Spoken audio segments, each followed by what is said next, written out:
Assalamualaikum rahmatullahi wa barakatuhu. My name is Dr. Zainab Aroub and I am physiotherapist.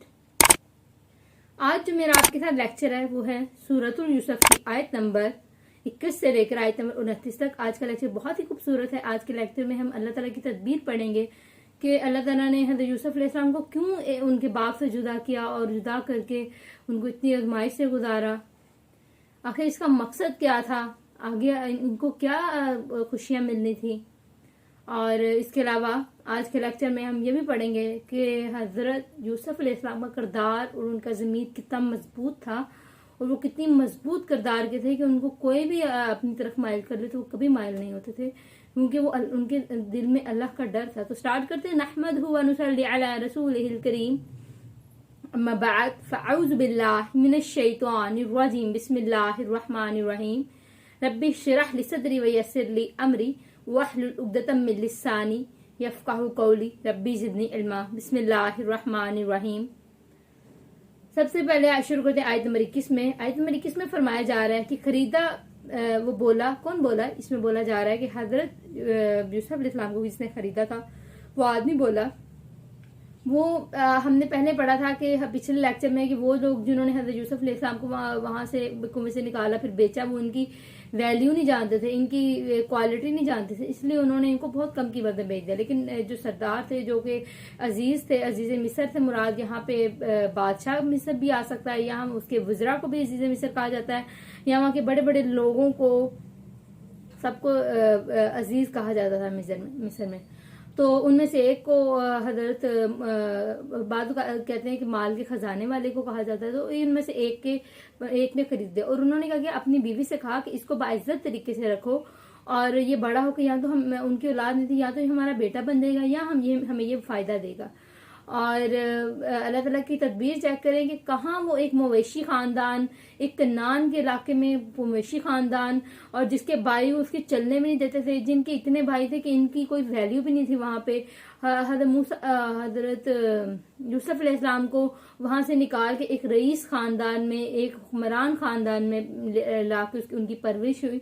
एक इस माहौल में क्यों अल्लाह ताला, देखें अल्लाह ताला ने एक प्रॉपर एक महफूज माहौल उनको दिया, एक महफूज माहौल जिसके अंदर रह के वो अपने दीन के इल्म को बेहतरीन सीख सकें, उनको इल्म अता फरमाया। और अल्लाह ताला ने उस जैसे कि उनको ख्वाब आया था, उस इल्म के लिए अल्लाह ताला ने उनको महफूज एरिया, एक महफूज इन्वायरमेंट अता फरमाया।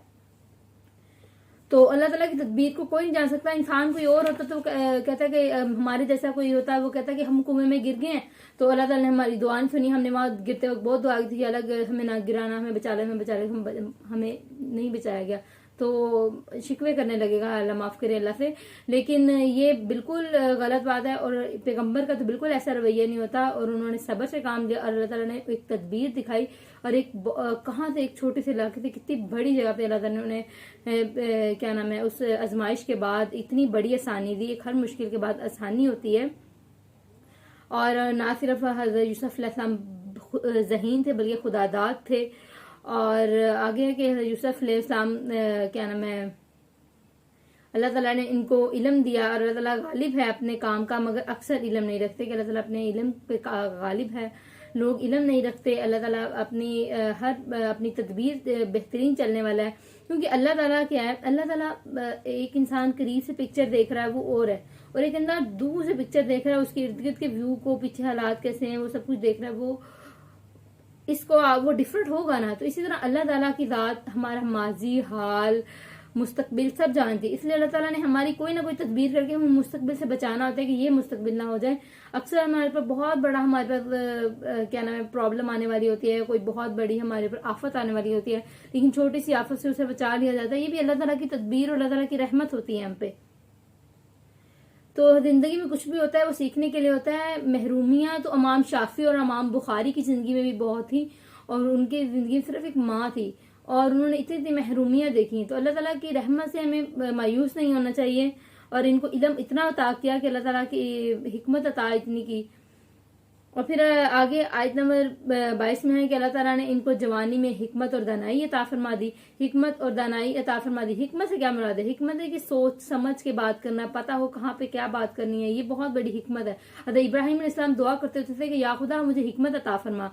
उसके अलावा यूसुफ अलैहिस्सलाम को जो हिकमत अल्लाह ताला ने अता की, क्योंकि हज़रत यूसुफ अलैहिस्सलाम मोहसिनीन में से थे। एहसान करने का क्या रवैया? कोई आपके साथ बुरा करता है उसके साथ बदला लेना एहसान नहीं, बल्कि उसके साथ अच्छा करना, बदले में अच्छा करना, ये एहसान का रवैया है। और हज़रत सुलेमान रज़ी अल्लाह अन्हु से फरमाया गया कि आपने हिकमत कैसे सीखी? तो उन्होंने कहा कि मैंने हिकमत बेवकूफ़ों से सीखी है। क्या मतलब इसका? कि मैंने बेवकूफ़ों को इग्नोर करके, बेवकूफ़ों को ऊपर कोप अप करके, बेवकूफ़ों को क्या नाम है, किस तरह इनको अपनी लाइफ में इंटरफेयर नहीं करने देना, या इनको कितना की अपनी लाइफ में इंपॉर्टेंस देनी है, या आपको पता है कि जाहिल के साथ बहस करना खुद भी जहालत का इजहार है। तो इन सब चीज़ों में अकल इस्तेमाल करने को हिकमत कहते हैं। और आगे है जो आयत नंबर 23 में, इसमें भी वाकया शुरू हो जाएगा कि उनकी जो अजीज मिस्र की बीवी थी, उनका दिल फिसल गया हजरत यूसुफ अलैहिस्सलाम पे, और वो हजरत यूसुफ अलैहिस्सलाम को फिसलाने लगी। यहाँ पे सिर्फ एक वाकया है, बल्कि इनके बैकग्राउंड में बहुत कुछ हुआ होगा, क्योंकि देखिए वो इतना बड़ी स्टोरी बताएगी, इसका मतलब वो उनको पहले कुछ ना कुछ मतलब कोशिशें ट्राई करती रहती होंगी उनको फिसलाने की। तो वही है क्या, अजीज मिस्र ने इनको फिसलाने की कोशिश की। उन्होंने कहा मेरी तरफ आओ, और घर के सारे दरवाजे बंद कर दिए। तो ये यूसुफ अलैहिस्सलाम ने उसी टाइम अल्लाह से पनाह मांगी कि अल्लाह मैं तुझसे पनाह मांगता हूँ, तू बेशक जालिमों को फलाह नहीं देता। और अल्लाह ताला ने ये बेहतरीन दलील और एक रोशनी अता फरमाई। और देखिए हमने जैसे सब कुछ पढ़ा कि लाइफ बड़ी उनकी आजमाइशों से गुजरी थी, कितनी बड़ी बड़ी आजमाइशों से गुजरे। इतनी बड़ी बड़ी आजमाइशों के बाद जब उनकी जिंदगी में सुकून आ गया, जब उनकी जिंदगी दोबारा एक लाइन पे आ गई, तो उनकी जिंदगी में दोबारा से आजमाइश आ गई। और अल्लाह अपने नेक लोगों को आजमाइश करता है, क्योंकि हदीस है कि अल्लाह मोमिन मर्द और मोमिन औरत को मुसलसल इम्तिहान में डालता है। तो अभी हम लर्न कर रहे थे इसके बारे में।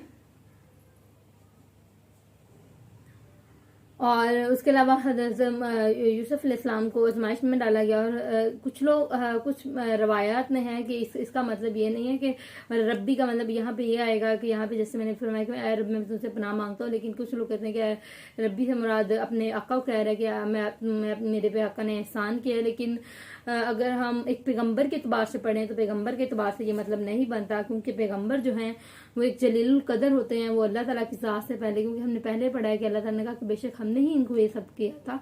तो जब अल्लाह की ज़ात ये सब कुछ कर रही है, तो फिर अल्लाह की ज़ात से वो सबसे पहले पनाह मांगते हैं पैगंबर। और आप सोचें कि आजमाइश का लेवल चेक करें, 18 साल की उम्र, हार्मोनल इम्बैलेंस, हार्मोनल उस टाइम बैलेंस जो होता है ना, वो बहुत हाई लेवल पे होता है। इस टाइम इंसान और खासतौर मर्द बहुत जल्दी इन बुरे कामों में जाने का खदशा होता है। लेकिन हज़रत यूसुफ अलैहिस्सलाम का किरदार इतना खूबसूरत था कि उन्होंने खुद के किरदार को मजबूत बनाया, ना सिर्फ मजबूत बनाया बल्कि उन्होंने अकल से काम लिया, और उन्होंने कोई बुरा इरादा नहीं किया। उनकी बेहयाई और बुराई से बचने की अल्लाह ताला से दुआ की। और यहाँ पे बुरहान का लफ्ज़, अल्लाह ताला ने रोशनी दिखाई, यहाँ से नूर नबूवत हो सकता है, बसीरत नबूवत हो सकती है, ख्याल दिया अल्लाह ताला ने उनको, या कोई दलील दी है। यानी जैसे कि उन्होंने दलील दी कि एक जालिम कभी फैला नहीं पाते, तो अल्लाह ताला ने एक वही के थ्रू हज़रत यूसुफ अलैहिस्सलाम के दिमाग में ये दलील दी कि जालिम फैला नहीं पाते, तुम बुरा कुछ ना करना। या फिर मे भी कुछ लोग कहते हैं कि हज़रत जिब्राइल अलैहिस्सलाम नजर आए थे, लेकिन ये भी कंफर्म नहीं है।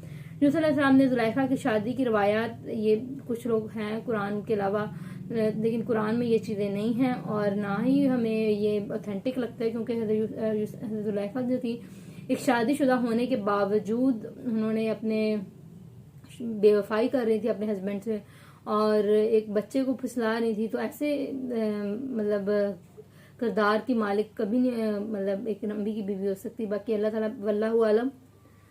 और इंसान आगे क्या है, फिर बाहर जब हज़रत यूसुफ अलैहिस्सलाम बाहर की तरफ भागे तो जुलैखा उनके पीछे भागी। जब वो उनके पीछे भागी, उन्होंने उनकी कमीज फाड़ दी। जब उन्होंने उनकी कमीज फाड़ी तो दरवाजे पे उनको अजीज़ मिस्र मिल गए। जब अजीज़ मिस्र मिले तो अजीज़ मिस्र ने वो सब देख लिया। तो फिर घर में से एक शख्स को ऐसा गवाह लेके आए, तो उस शख्स ने ये कहा कि अगर हज़रत यूसुफ अलैहिस्सलाम की कमीज आगे से फटी है तो इसका मतलब है कि हज़रत यूसुफ अलैहिस्सलाम गुनाहगार है, और अगर पीछे से फटी है इसका मतलब है कि जो जुलेखा है वो गुनाहगार है। तो फिर जब कमीज देखी वो आगे से फटी थी तो फिर उन्होंने हजरत यूसुफ से माजरत की और क्या नाम है जुलेखा को भी कहा गया। अल्लाह ताला हमें इस प्यारे खूबसूरत लेसन से, इस खूबसूरत सूरा से, एक प्यारे से खूबसूरत पैगंबर के वाक़या से हमें लर्न करने की और एक दूसरे को सिखाने की तौफीक दे, खुद सीखने की तौफीक दे। आमीन। जज़ाकल्लाह।